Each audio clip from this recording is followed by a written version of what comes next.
Et puis il y a cet incroyable paradoxe, donc d'une situation où plus que jamais on aurait besoin de ces munitions, mais nos usines ne tournent pas à plein régime. Voyons de quoi il s'agit, les indispensables, avec Justine Fraissinet.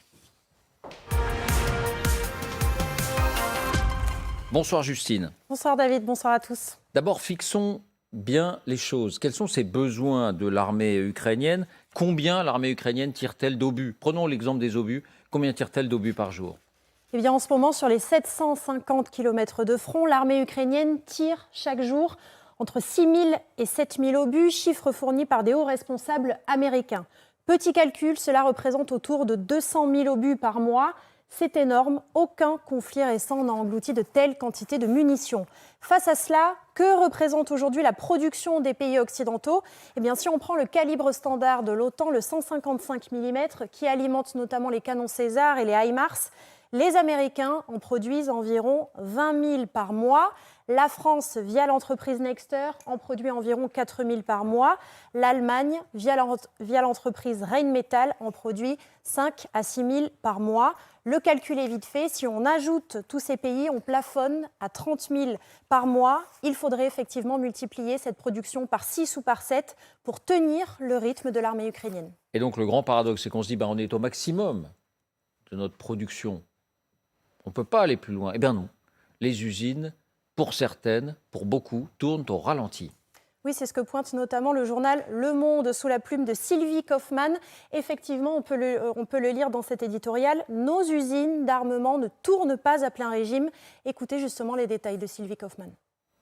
Lorsque cette menace de la Russie a réapparu avec l'agression de l'Ukraine, on peut imaginer que les États ont procédé à des commandes auprès des industries de l'armement pour regarnir ces stocks, pour réapprovisionner ces stocks. En réalité, on a traîné et visiblement, ces commandes n'ont pas été passées, ces décisions n'ont pas été prises assez vite et on se trouve aujourd'hui, au bout d'un an de guerre en Ukraine, dans une situation où on n'a pas assez de munitions. Alors comment expliquer cet incroyable décalage alors même que chacun proclame son soutien inconditionnel à l'Ukraine? Pour Sylvie Kaufmann, la première chose à avoir en tête, c'est qu'on partait de loin. Écoutez. Pendant 30 ans, on va voir ces budgets militaires qui diminuent et puis donc les stocks, un programme systématique de réduction aussi des stocks d'équipements et de munitions des armées un peu partout en Europe. Illustration avec l'usine de Vernet-Caron à Saint-Étienne qui produit notamment des munitions de petit calibre. Pour le moment, elle n'est qu'à 50% de ses capacités. La production doit doubler d'ici l'année prochaine. Cet autre fabricant également, le français Eurenco, qui produit des explosifs indispensables pour des obus. Il ne produit actuellement que 50% de ce que demandent ses clients. Et puis un focus particulier sur Nexter, le fabricant des fameux canons César et des obus de 155 mm qui vont avec. 6 canons sortent désormais chaque mois de l'usine contre 2 auparavant. Les délais de fabrication du César sont passés de 24 mois jusqu'à l'été dernier à 20 mois désormais. Mais certains spécialistes que l'on a interrogés avancent que l'objectif est de 12 mois. En clair, Nexter travaille plus vite qu'avant, mais ne tournerait pas encore à plein régime. Alors on comprend bien, et notamment quand on écoute Sylvie Kaufmann, qu'on n'était pas forcément préparé à ces situations. Mais la guerre dure depuis un an, presque un an. Alors pourquoi depuis lors, l'accélération ne s'est pas produite si on a, encore une fois, des capacités? Bien, effectivement, on a entendu beaucoup de déclarations, notamment Josep Borrell, chef de la diplomatie européenne. C'était au mois de mai. J'espère que les États membres vont se réveiller. Emmanuel Macron, un mois plus tard, en juin, nous entrons dans une économie de guerre, une économie dans laquelle il faudra aller plus vite, notamment pour les industriels. Or, on est toujours loin d'exploiter notre potentiel de production. Oui, parce que ces déclarations, c'était il y a 8 mois, 9 mois, mai, juin. C'est pas il y a 2 mois. Donc la prise de conscience, elle avait, semble-t-il, eu lieu. Pardon, Justine, je vous ai interrompu. Exactement, et vous allez entendre un autre observateur du conflit, Yves Bourdillon, journaliste aux Échos. Selon lui, les Européens n'ont pas bien compris le conflit, ils n'ont pas compris qu'on était dans une guerre de haute intensité, ils n'ont pas compris qu'on était dans une guerre d'artillerie. Écoutez-le. On n'était pas vraiment sur de l'artillerie avec des milliers d'obus de petit calibre tirés chaque jour. Donc là, effectivement, les stratèges n'ont pas anticipé cette phase-là particulière du conflit. En revanche, selon lui, Londres et Washington ont davantage anticipé. Écoutez-le. On voit bien depuis le début que Londres et Washington sont en avant sur à la fois son évaluation de la détermination du Kremlin et sur la fourniture d'armes. Les premiers batteries de missiles vraiment très performants ont été fournis par les États-Unis. Les missiles anti-chars, anti-hélicos étaient fournis par les États-Unis et le Royaume-Uni. Donc la France et l'Allemagne, en septembre, n'étaient pas encore convaincus de la nécessité d'accélérer. Et effectivement, les États-Unis ont triplé leur production d'obus, 93 000 par an avant la guerre, 240 000 par an désormais. Et ils ont également triplé leur production de missiles Stinger. Ils en produisaient avant la guerre 100 par an. Ils en produisent désormais environ 350. Merci Justine. Est-ce que quelqu'un a une explication sur ce plateau à cet étonnant paradoxe? Parce que ce n'est pas comme s'il fallait construire des usines qui n'existent plus. Oui. Elles sont là, mais elles fonctionnent au ralenti, Isabelle. On paye 20 ans de désarmement systématique, on n'a plus l'habitude. Ensuite, on paye 10 ans d'aveuglement sur la nature du régime de Poutine qui nous ont fait perdre encore du temps. Et troisièmement, on paye l'année qu'on a passée à essayer de faire passer, de croire qu'on pouvait négocier avec Vladimir Poutine. Ah, c'est ça. Et que tout ça pouvait se terminer en négociation. Donc on se réveille aujourd'hui avec une vérité qui aurait dû nous sauter aux yeux depuis très très longtemps. Et aujourd'hui, on tire la sonnette d'alarme, il y a un sentiment d'urgence, et maintenant il faut mettre toute la machine en marche. L'administration est lente, il faut se concerter entre pays européens, etc. Donc, désarmement avec les dividendes de la paix, aveuglement sur la nature du régime, et pendant un an, on n'a pas compris l'importance de ce qui était en train de se passer. Oui, parce qu'encore une fois, on a cette capacité de production. C'est ça le paradoxe, Vincent. Alors, effectivement, je crois qu'il y a eu plusieurs erreurs de perception. D'abord, l'Occident, malgré ses proclamations, n'avait pas anticipé la résistance dans la durée de l'armée ukrainienne, sur un registre qui est davantage celui de l'artillerie et du combat, sinon au corps à corps, du moins du combat. On pensait que ça allait être plié en quelques semaines, que les Russes allaient défaire les Ukrainiens. À une chimère a succédé une autre chimère, l'euphorie estivale. L'armée russe, vous y faisiez allusion tout à l'heure, David, va s'effondrer. Donc, d'une certaine manière, à quoi bon? Ce n'est pas explicite, mais ça a sans doute coloré la tiédeur des engagements. Et puis, sur le fond, puisque je filais un peu la métaphore d'Isabelle, on paye les arriérés d'une longue illusion lyrique post-guerre froide. Aussi, la surestimation du poids de la dissuasion nucléaire. Ça suffit. Le fait d'être une puissance nucléaire suffit à. L'idée que l'on était sorti pour toujours des conflits de haute intensité. Ce studio ne suffirait pas à empiler tous les rapports, toutes les études qui ont été consacrées à ce qu'on appelle le low intensity conflict, donc les conflits de basse intensité, etc. Et puis, on parlait de désarmement, mais aussi le désarmement moral. C'est-à-dire qu'effectivement, il y a une sorte de naïveté, de candeur, et là je reviens aux propos d'Isabelle, sur la vraie nature du régime de Poutine. Dernier point technique.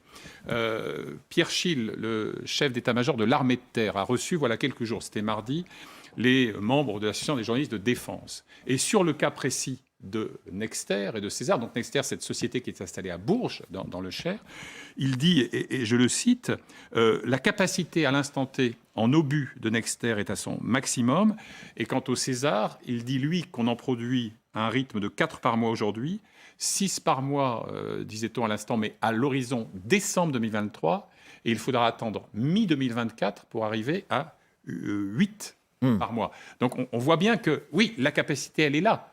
Il y a une certaine forme d'élasticité, mais le temps que la décision soit prise et qu'elle se traduise par la production effective, il y a toujours ce délai un peu incompressible. Le retard pris ne se rattrape jamais. C'est ça. Parce que si on comprend bien, la fabrication des canons César, c'est une technologie, je ne dis pas unique dans le monde, mais enfin ces canons-là sont réputés pour leur fiabilité, leur précision, leur solidité, et il y a une fonderie en France qui les produit. Absolument. Donc là, ils ont doublé déjà la production, et c'est un effort sans doute. Mais les obus, c'est... Je ne suis pas un spécialiste, je parle sous votre contrôle, mais c'est considéré comme la matière de base de l'artillerie d'une armée, c'est-à-dire comme un produit standard.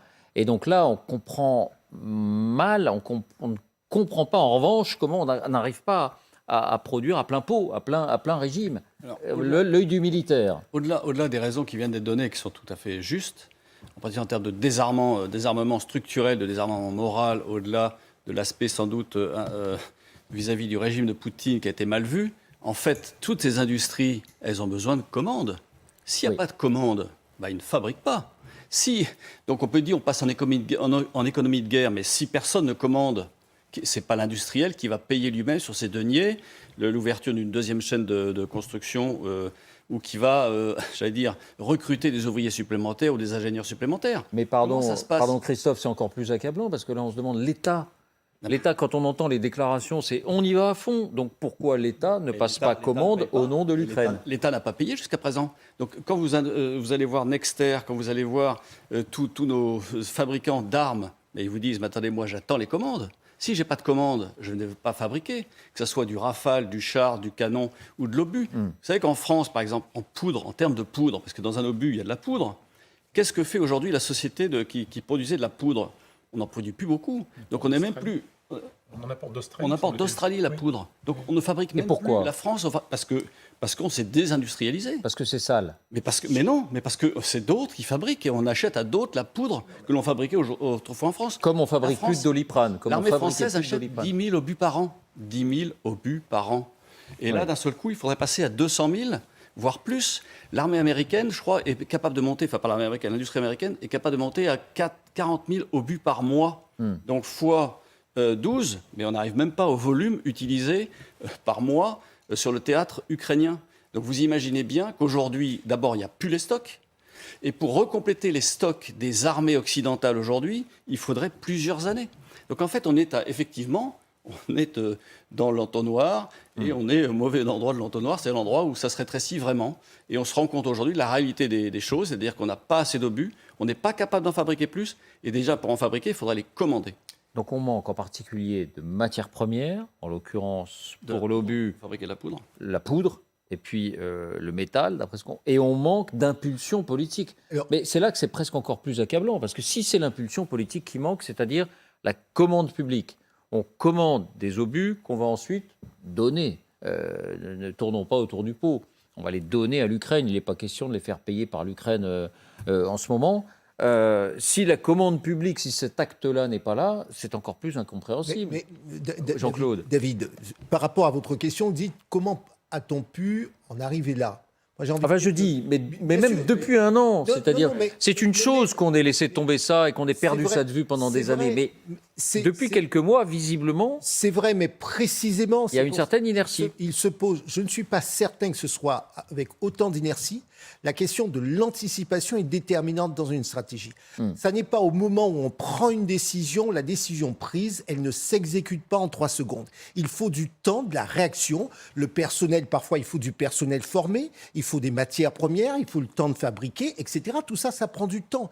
Et donc, pour moi, la vraie réflexion, en réalité, c'est qu'au fond, et toutes les explications qui ont été données par mes copanélistes sont justes, la vraie réflexion, c'est que depuis 30 ans, le budgétaire l'a emporté sur le stratégique et on s'est dit, les risques sont limités, donc on ne fait pas les choix budgétaires nécessaires. Et ça, tout gouvernement, droite-gauche, en Europe, aux États-Unis. Et je vais même au-delà de ça, pardon Jean-Claude, quand vous dites « on a laissé ça de côté », c'est un « on » collectif. Oui, mais nous, les médias, on n'a jamais dit « mais quelle inconséquence, qu'est-ce que vous faites à abandonner l'effort de défense ?» Je termine juste là-dessus, c'est précisément ce que je dis quand je dis « on », c'est nous tous occidentaux, nous avons dit les risques sont éloignés et c'est vrai pour le militaire. Souvenons-nous, il n'y a pas plus de 2 ans, nous parlions de la même chose pour le Covid. On disait mais on s'est pas préparé, que se passe-t-il ? Eh bien on a fait des choix budgétaires, le budgétaire l'a emporté et on ne s'est pas posé la question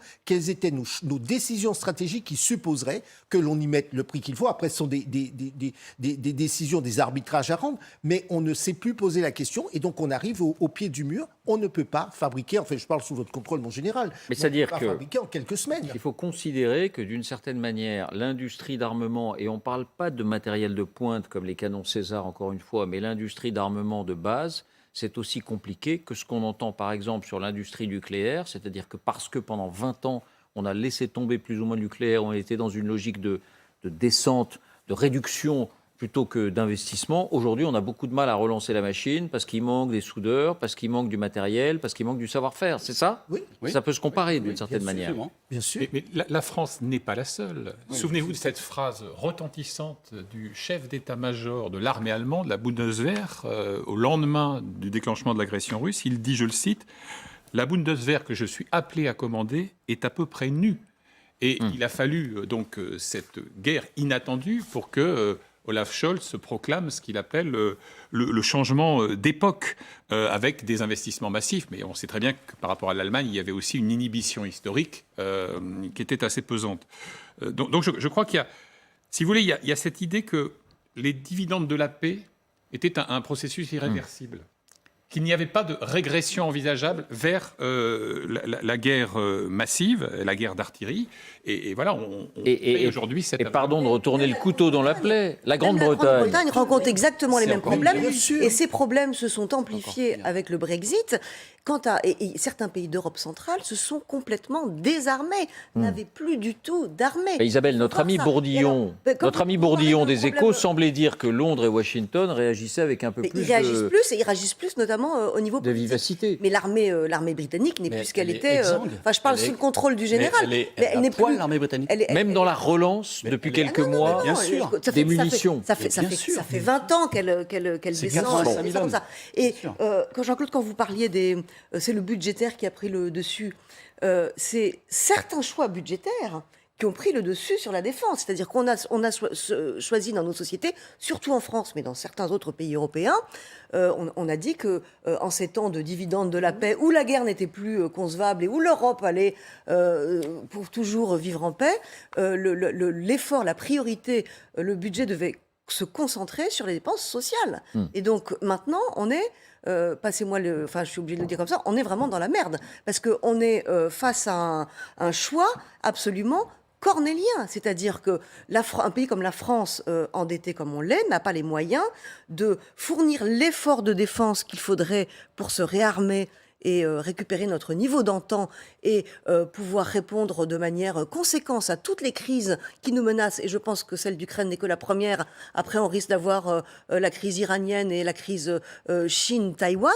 On n'aura pas assez budgétairement les moyens de gonfler suffisamment notre budget de défense et de garder le niveau d'aide sociale et de dépenses sociales qui est le nôtre. Et un jour, il faudra trancher la sécurité extérieure ou alors la sécurité sociale. Et il faut aussi décarboner l'économie, donc des investissements de masse pour produire plus d'électricité. Les énergies renouvelables, le nucléaire, en particulier les recherches sur l'hydrogène, j'en passe et des meilleurs. C'est pour cela que ce conflit, non seulement il est dramatique pour les Ukrainiens, mais c'est qu'il nous oblige à mettre le doigt aussi sur nos propres faiblesses, parce que, et on vient de le dire, aussi bien dans le Pacifique, aussi bien en Iran, que ferions-nous si d'autres conflits plus accrus, de plus grande intensité ou de même intensité se présentaient? Ça nous oblige à une réflexion qui va au-delà même de ce qui se passe en ce Il moment. faut même se souvenir qu'il y a quelques années, il y avait des réflexions qui disaient à quoi bon conserver l'arme nucléaire? Vous vous souvenez? C'est pas si vieux.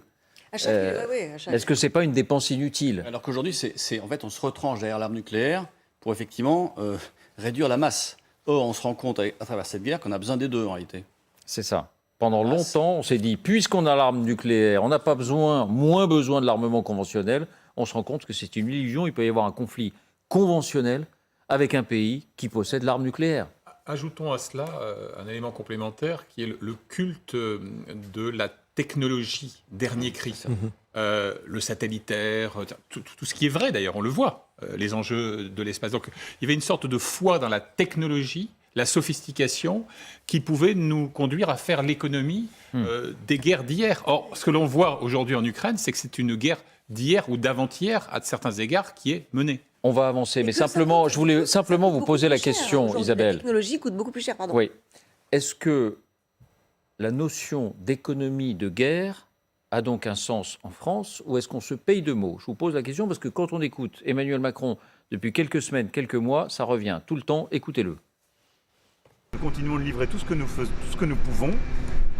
Eh bien, en engageant nos industriels dans cette économie de guerre dont nous parlons depuis plusieurs mois. Vous avez parlé d'économie de guerre, c'est en effet un terme que j'ai repris à plusieurs reprises. On voit qu'on doit pouvoir produire plus vite, plus fort. J'ai parlé il y a quelques jours d'économie de guerre. Cette confiance, elle s'inscrit dans un contexte inédit, celle aussi d'une entrée dans une économie de guerre. Montage et Nora Le Merdy. Donc, est-ce que, comment dire, on se fait un peu plaisir à bon compte? Écoutez, soyons clairs, économie de guerre, si l'on se réfère aux précédents historiques, ça supposerait par exemple que toute une partie de l'industrie civile française serait convertie, je dirais quasiment de force par la coercition, à de la production militaire. On n'en est pas là. Là, on évoque l'intensification de l'effort de production dans les chaînes qui sont vouées à la production militaire. Donc non, l'expression, très franchement, elle est abusive. Bon. Enfin, oui, je pense qu'elle pourrait correspondre à ce dont on aurait besoin, mais elle n'est pas du tout traduite dans les faits. Il y a un décalage entre les mots et la réalité. Bien. Rien à ajouter, Général Commandant. Je vous sens moins à l'aise tout d'un coup. Non. Je dirais simplement sur ce thème-là, c'est qu'effectivement, passer en économie Je ne de veux guerre... pas vous embarrasser. Hein. Non, mais je vais vous répondre. L'économie de guerre, c'est-à-dire qu'effectivement, transformer des usines qui fabriquent des voitures en fabriques de chars ou fabriques de canons, là, on passerait en économie de guerre. En tous les cas, c'est ce qu'on a appelé ça dans le passé. Aujourd'hui, on n'est pas réellement passé en économie de guerre. Qu'on augmente les cadences de fabrication, est-ce que c'est l'économie de guerre? Sans doute. Mais il faut augmenter les cadences de fabrication d'obus en particulier.